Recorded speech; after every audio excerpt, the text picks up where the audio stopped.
Finally QnA video চলে এসেছে। তোমরা এতদিন আমাদেরকে যা যা কোশ্চেন করেছো নিয়ে চলে এসেছি তার আনসার।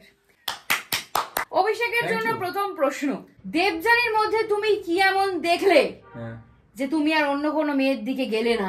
সততা। সততা? সততা মানে কি? সত্যি, loyalty. Loyalty is royalty guys. যদি লয়াল না থাকতে পারো রিলেশনশিপে এসো না, করো না, রিলেশনশিপ তোমার জন্য নয়। নেক্সট কোশ্চেন লোকে আমাকে করেছে যে আমার আর অভিষেকের পরিচয় কোথায় হয়েছিল। আমরা প্রথম একে অপরের মুখ দর্শন করি ফেসবুক নামক একটা অখাদ্য প্ল্যাটফর্মে। ফেসবুকে না জানে কত লোকের রিলেশন হয়েছে, কত লোকের বিয়ে হয়ে গেছে ভগবান জানে। তো বেসিক্যালি ফেসবুকেই আমাদের প্রথম পরিচয় হয়, আলাপ হয়, তারপর আমরা একে অপরের সাথে মেসেঞ্জারে কথা বলতে শুরু করি। আমার আর বিট্টুর দেখা হয়েছিল হচ্ছে কিন্তু ফেসবুকে।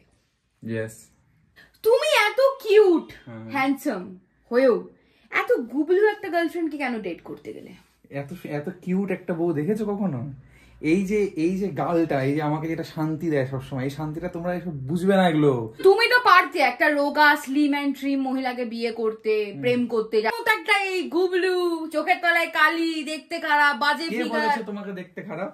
তোমাকে দেখতে যতটা সুন্দর সুন্দর একটা বউ পেয়েছি, আমার আবার কষ্ট কিসে? ঠিক আছে, রুলাই কাকা বাচ্চা ছোড়া। অভিষেক আর তোমার সব থেকে ভালো মেমোরি কোনটা ছিল? আমাদের লাইফে সব থেকে ভালো মেমোরি ছিল যখন আমাদের কাছে কিচ্ছু ছিল না, জিরো। ডেটিং স্টেজে কারো কাছে খুব একটা টাকা পয়সা থাকে না গাইজ, আর আমরা দুজনেই বাবা মার কাছে চাইতে পারতাম না, যা ওই কামাতাম ওইটুকুই।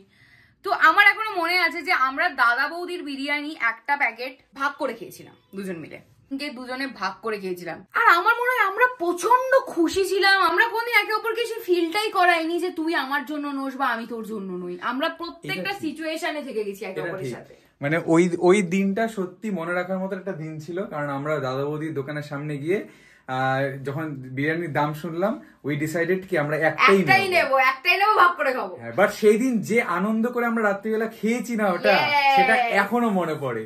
এক্সপেন্সিভ ডেট ছিল আমার কাছে, ইয়েস। কারণ আমার মনে হয়েছিল যে আমি সত্যি সেই মানুষটার সঙ্গে রয়েছি যে কোনো দিন কোনো মুহূর্তে আমাকে ছেড়ে যাবে না। কোশ্চেন ছিল সেটা হচ্ছে যে অভি তুই মানে আমার থেকে অনেকটা বড়, মানে আমার থেকে 5 বছরের বড়, তুই সিনিয়র। তো একটা জুনিয়রকে ডেট করতে তোর কেমন লাগছে? জুনিয়রের সাথে বিয়ে করে তোর কেমন লাগছে? অবভিয়াসলি এটাই তো হয় বেশিরভাগই তো আমরা তাই দেখি, জুনিয়রের সাথেই বিয়ে হয়। আচ্ছা, তুই বলতে চাইছিস যে যদি এজের একটু ডিফারেন্স থাকে তাহলে কি ভালো হয় ব্যাপারটা? হ্যাঁ, বেশ ভালো হয়। এই মানে 5 বছরের ডিফারেন্স এমন কিছু বড় ডিফারেন্স না। হচ্ছে ভিন্ন ধর্মী, একজন বড়, একজন ছোট, একজন সম্মানের, একজন হচ্ছে বেছাদ দেয়া বান্দারিয়া টাইপস, একজন হচ্ছে শান্ত শিষ্ট, একজন হচ্ছে উশৃঙ্খল, একজন হচ্ছে ভীষণ ভাবে সবকিছু গুছিয়ে রাখতে পছন্দ করে, একজন কিচ্ছু গোছাতে পারে না। এই যে পুরো ঘরটা দেখছো খুব সুন্দর গোছানো, এটা কিন্তু পুরোপুরি অভিষেকের জন্য। কারণ আমি না নিজেকে লাইফে গোছাতে পেরেছি, না নিজের ঘর গোছাতে পারি, কিছুই পারি না। সবটাই যেইটুকু দেখতে পাও তোমরা, আমাকে যেরকম ভাবে দেখতে পাও, সেটা হচ্ছে এই মানুষটার অবদান।